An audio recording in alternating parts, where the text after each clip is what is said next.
name is Olivia Nelson. I recently turned 30. Today, I want to share with you the story of the major turning point in my life. I have an older brother who is 2 years older than me. His name is Scott. From a young age, Scott was what you'd call a pretty boy. His facial features were well defined early on, and his handsome face was so talked about in the neighborhood that rumors spread about talent scouts from modeling agencies coming for him. He was what you might call a real heartthrob. He was likable, intelligent, and quick-witted, even as a child. Our parents, as well as the adults around us, all adored him.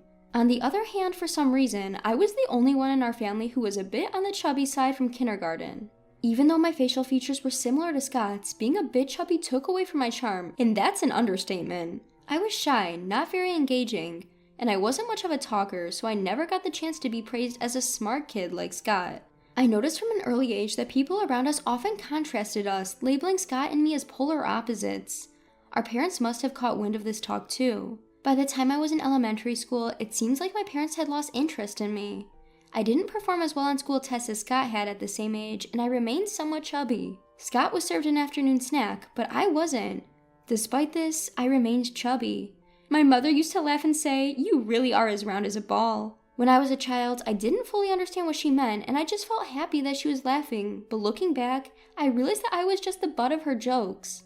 Scott would get new clothes and shoes for all sorts of reasons: his birthday, scoring a goal at his soccer club.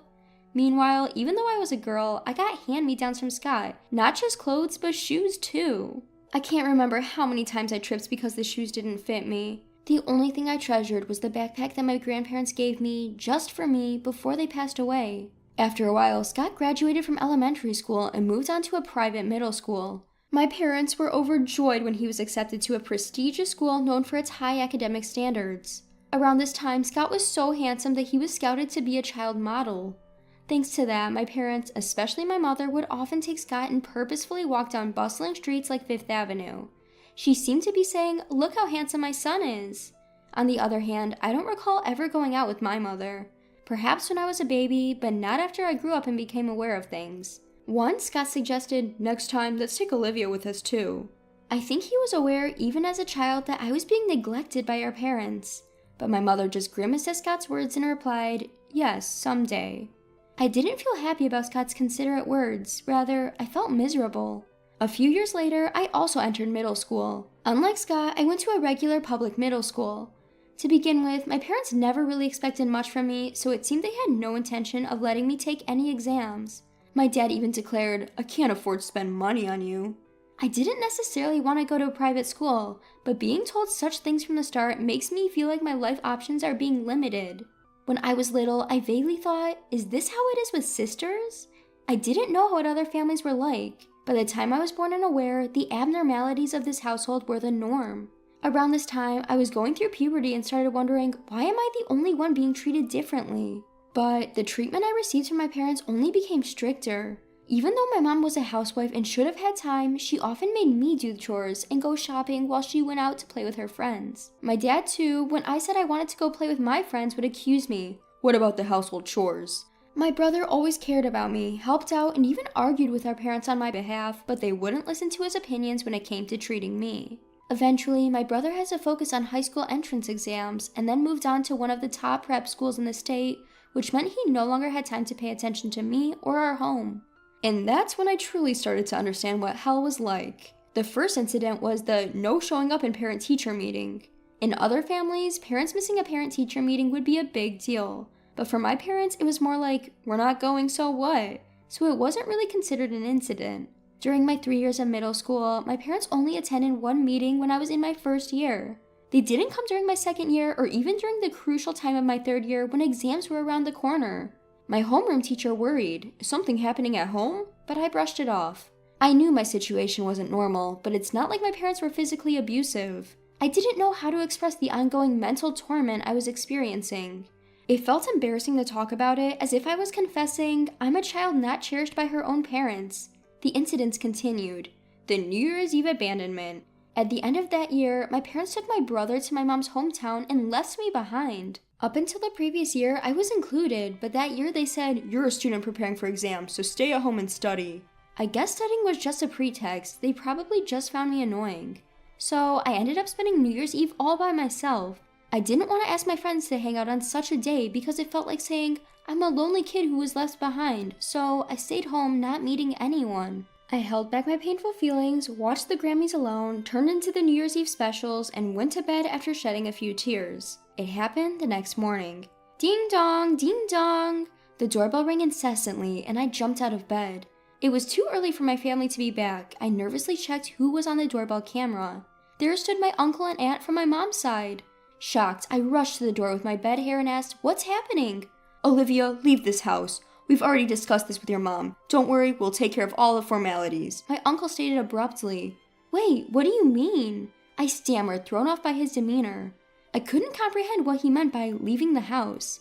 "Olivia, if you don't mind, we want you to become our daughter. We don't have any children of our own, but ever since you were born, we've always thought of you as our daughter," my aunt said softly, tears welling in her eyes. I couldn't see the bigger picture then. Indeed, my aunt and uncle, who couldn't have children due to an illness, always doted on me whenever they visited.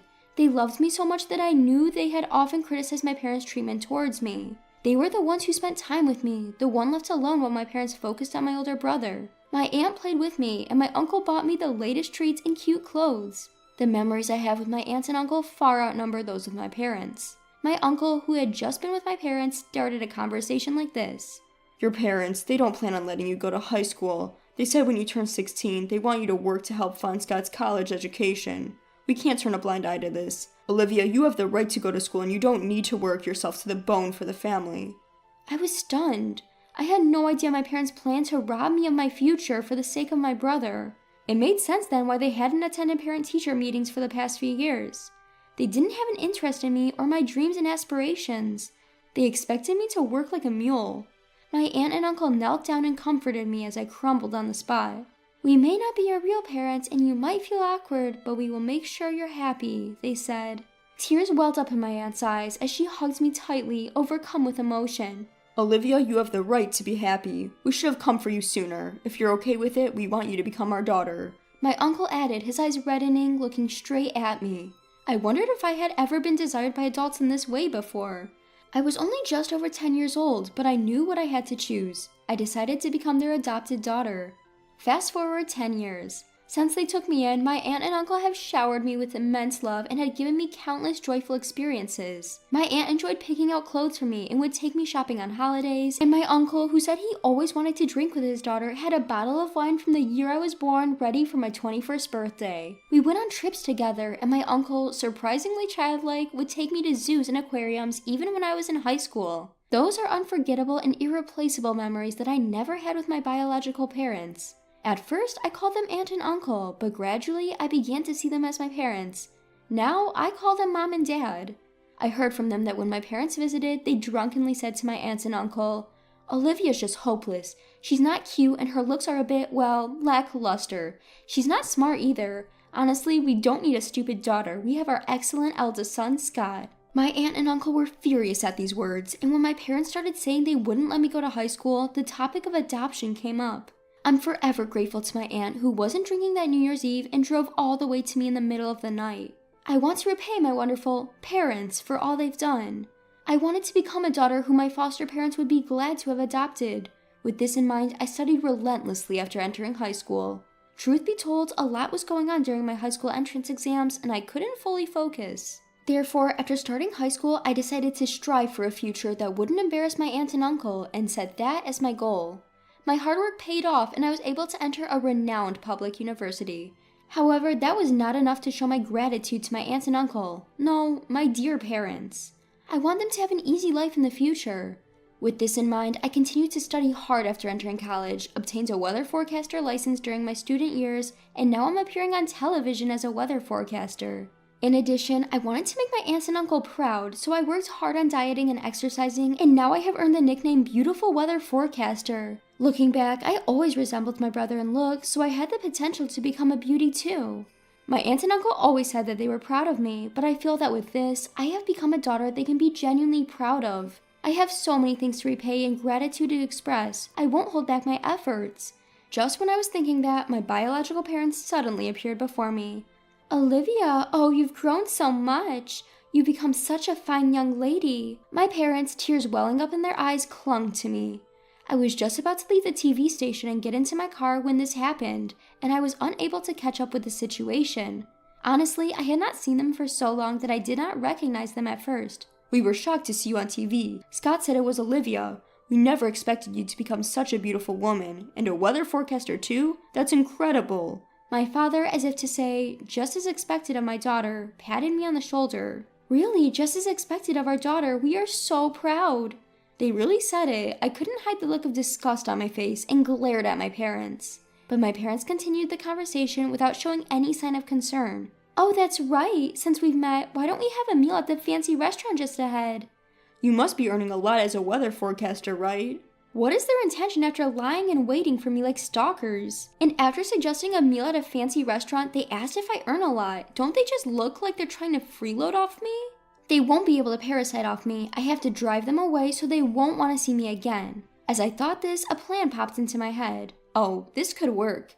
"Mom, Dad, it's nice to see you, but I have another job today so I can't go out to eat. Sorry." Of course I didn't have another job. I do have a plan to give my beloved aunt and uncle a meal at a fancy restaurant as a wedding anniversary gift. "Oh, that's too bad." I didn't miss my mother's slight clicking of her tongue. "Could you maybe share your contact information? I'm organizing a small party for my birthday soon, and I'm inviting people from the TV station. There will be plenty of delicious food, and it'll be fancy, so I'd love to invite you too." Upon hearing this, my parents' eyes noticeably lit up. "Really? Oh, aren't we lucky? So actors will be coming as well?" "Oh, Dad, of course they'll be there." My parents were visibly excited, their smiles widening. Little did they know, no actors would be present. It was a small gathering, mainly a weather reporter's party. The main guests were people from the newspaper and TV station staff. At best, the most glamorous attendees would be the announcers and some TV personalities. Meeting my parents' expectant eyes, I simply smiled and said, "See you at the party," then left. A month later, as planned, I booked a venue and my birthday party took place. Despite being small, a good number of people gathered because, well, we rented a party venue. My parents arrived, arms waving, calling out, "Olivia!" They acted as if they wanted everyone to know they were my parents. It really gets on my nerves. "Dad, Mom, welcome. Could you head to the dressing room right away? They'll help you with everything from your clothes to makeup. The clothes you're wearing are lovely, but they also have rental designer clothes. Enjoy the atmosphere while you're here." At my suggestion, my parents beamed widely. They were so easy to read. They can't hide their joy. "Oh my, designer clothes. I hardly ever get the chance to wear them. I wonder if they'll suit me." "Haha, Mom, you put on a bit of weight." "Oh, stop it, Dad." While they were having this exchange, I flattered them. "You both still look young and beautiful, so anything will suit you." It seemed as if they'd been waiting for that compliment, and they both nodded in agreement. When I was a child, I was scared of being disliked any more than I already was. I couldn't see my parents clearly, and I couldn't understand what they were thinking. But looking at them now, they seemed quite simple. High-quality things, power, beautiful things. They're the type of people who wag their tails at things everyone likes. My parents, having had their hair and makeup done, were in high spirits as they returned to the party venue. My mother was in a pale pink mini dress that reveals her shoulders, something a young woman would wear. Her appearance was ridiculously inappropriate for her age. The sagging skin on her knees gave away her age. My father chose a bright red suit with a flashy tie decorated with yellow and green geometric patterns. He was the only one in the venue dressed in such a flashy suit. Even if there was no dress code, no one would choose such a poor combination. The clothes were indeed designer labels, but they were secondhand. I had actually prepared all of it. I want my parents to wear these today. These clothes remind me of a family party we attended when I was young. When I said that, neither the makeup artist nor the costume staff questioned it. Of course, I have no memories of attending a party with these parents. A lie is a convenient thing. My parents, who believe without a doubt in designer labels, seemed more than happy as long as I repeatedly said it suited them. In the past old days, my parents would listen to anything my outstanding brother said as long as it wasn't about me. Now they are on the receiving end of such remarks, with the outstanding label now on me. After a while, the party started, and as today's star, it was my turn to give a speech. Before I went up on stage, I told my parents, "I have a message for both of you in my speech today, so make sure to listen carefully," and I held their hands. They looked at me with surprise and said, "What?" But they kept looking at me happily, even after I had gone up on stage. Thank you all for coming to my birthday party today. I would also like to thank everyone who helped organize this party," I began. At my words, my friends teased me, shouting, "You're so formal," and "You're not usually like this, are you?" Hearing this, I jokingly responded, "I'm just being myself," and turned towards my parents. "My parents are here today, right over there," I said, pointing in their direction. The lighting staff took the cue and spotlighted my parents. "Those are my brazen parents who had the audacity to appear on TV and even set an ambush for me, despite having abandoned me in my teenage years." A murmur rippled through the crowd at my statement. It was not surprising, as I had rarely discussed my past with anyone other than close friends. "What? Olivia, how could you say such a thing?" My mother jumped up while my father was left in stunned silence. Since I was about the age when I started kindergarten, those two constantly compared me to my high-performing older brother, Scott, and always favored him over me. I was the one who never got treats, had to wear Scott's hand-me-down clothes. Until I was in grade school, I still loved my parents despite all that. For a child, parents are everything. But during middle school, they started to impose household chores on me and finally declared they wouldn't let me go to high school. They wouldn't even attend parent-teacher conferences. That's when my caring uncle and aunt decided to adopt me. Saying this about myself feels odd, but usually I am quite cheerful. That's because my uncle and aunt have repeatedly told me with love that I am not a bad child. They allowed me to gain confidence and overcome my shyness, turning me into the positive person I am today. Therefore, it seemed my normally cheerful demeanor and my harsh background were a shocking contrast for the audience. There were immediate murmurs of "the worst" and "how could they appear on their daughter's birthday dressed like that?" The crowd started to criticize my parents. Unable to withstand the surrounding gaze, my parents hung their heads and trembled. But now, I am grateful to those two. It's because of them that I was able to find my real parents, my uncle and aunt, who showered me with the warmth of a family. At these words, my parents stared at me as if expecting some twist where they would be acknowledged as important parents as well. I merely responded with a quiet, smiling gaze. "Mr. Treasure from the Daily Info, are you here? Please make this story and these pictures into an article. Consider it a birthday present for me." As I called out to a friend from the magazine from the stage, he had already started capturing pictures of my parents. Hey, stop it! Stop it! Don't take pictures!" My parents frantically tried to hide their faces. Shameless till the very end, I shouted at them. "You always made me do things I didn't want to do, even when I begged you to stop. You can't just force others and not expect to be forced yourself." At my reprimand, my mother's eyes welled up with tears. "I'm sorry. If you make this into an article, it will also harm your mother and father. You wouldn't want that, would you, Olivia?" I was flabbergasted by her audacity. "Do you really think I still consider you two as my parents? You barely raised me. You completely abandoned your duties as parents. My real parents are my uncle and aunt. They are the only ones I consider as my mother and father. Don't ever interfere in my life again." Before I knew it, recalling all that happened, my gratitude towards my uncle and aunt, tears began to stream down my face. The attendees, seeing my state, forcefully escorted my parents out of the venue. It's over, this time for real. I have finally severed all ties with those people. As a child, I cut them off to find shelter with my uncle and aunt. But now I have truly distanced them from me, all by myself. Feeling accomplished and grateful to my uncle and aunt, I shed a few more tears for the growth I have achieved. But right now, I feel incredibly refreshed. After that, the magazine editor asked me, "Are you really okay with this?" I responded, "Yes, please proceed," and they ended up writing an article about my upbringing. The story was quite sensational. It was picked up by many TV shows. There were worries about my image taking a hit, but in reality, the narrative became a drama of a corner girl making a dramatic turnaround, a close look at a modern Cinderella. I received mostly favorable press, and the whole thing boosted my reputation instead of hurting it. On the other hand, those two, I know it might be confusing, so let's reluctantly call them parents. After my story was published, they were given the cold shoulder by our neighbors, leading to their decision to move houses. The gossip spread quickly at my father's workplace, and he was pushed to resign. My mother, who had always been a homemaker, was now unemployed as well. My brother Scott informs me that they were getting by on their savings. Yes, even after I was adopted, Scott remained concerned for me and would visit me at my new home with my aunt and uncle. Initially, he had expressed a desire for us to live together again, but soon acknowledged that it was a better decision for me to stay with my adoptive family. He was happy for me, confident that I had made the right choice. He was always there for me, even during my college years, guiding me in my studies. My precious older brother Scott. Upon learning that I had revealed everything to the magazine, Scott decided to sever all ties with our biological parents. He would often joke, "The next time I'll see them is probably at their funeral," but knowing Scott, he probably wouldn't even attend that.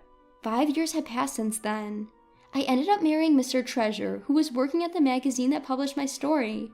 We now have children, and I'm a mother of a pair of twins, a boy and a girl. As a mother, I want to make sure my children are treated equally and can grow up in a happy and carefree environment, just like the selfless love that was shown to me by my aunt and uncle. And also like my brother Scott, who has always watched over me, even from a distance. I want them to grow up to be kind and gentle to everyone they meet. But I still have other things I need to do besides raising my kids. Yes, that's to repay the kindness of my aunt and uncle. This year, for our wedding anniversary, I surprised them with a trip to Oregon, which we enjoyed together with my husband and children. My aunt and uncle would often tell me, "Olivia, you have your own family now, you don't need to do this." But this act of giving back is also a source of joy for me. It's not out of obligation, but rather because I want to see their happy faces. It's something that gives my life meaning. I jokingly tell them, "Don't take away my pleasure," as I start planning for our next surprise. Maybe a luxurious hotel stay for the entire family would be nice next time. There are still so many things we want to do as a family.